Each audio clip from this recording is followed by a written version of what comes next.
Hello, and welcome to another Telekinesis video. Today, we're talking about the easiest way of doing telekinesis. The easiest way to move an object with your mind is Aerokinesis. It looks like telekinesis because the object is moving, you're not touching it. You think it's telekinesis, but it's not. What you actually move is the air around the object. That's why the object is moving. So it looks like telekinesis, it's not. So if that's the goal, if moving an object is the goal, learn Aerokinesis. Aero meaning air. Move the air. Okay.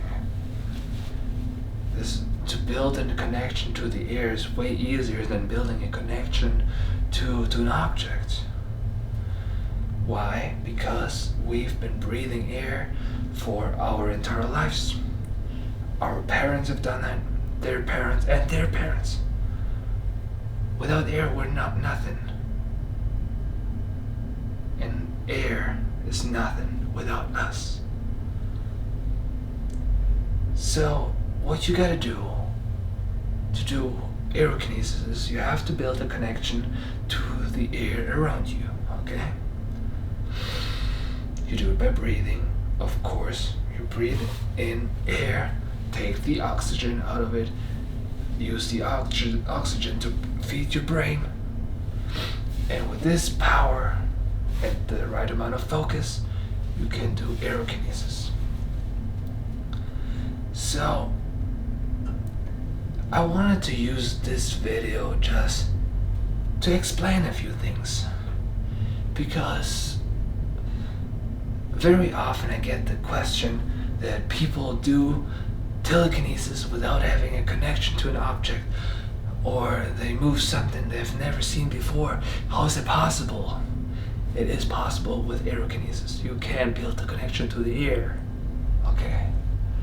So, yeah, my advice, if you really want to move an object as fast as possible with your mind, learn Aerokinesis. I have an entire playlist on this channel about Aerokinesis. Watch all those videos and then ask your questions.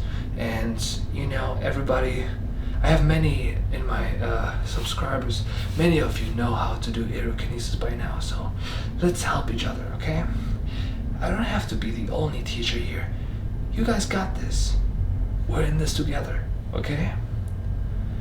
So, that being said, have a good day, keep learning, and see you soon.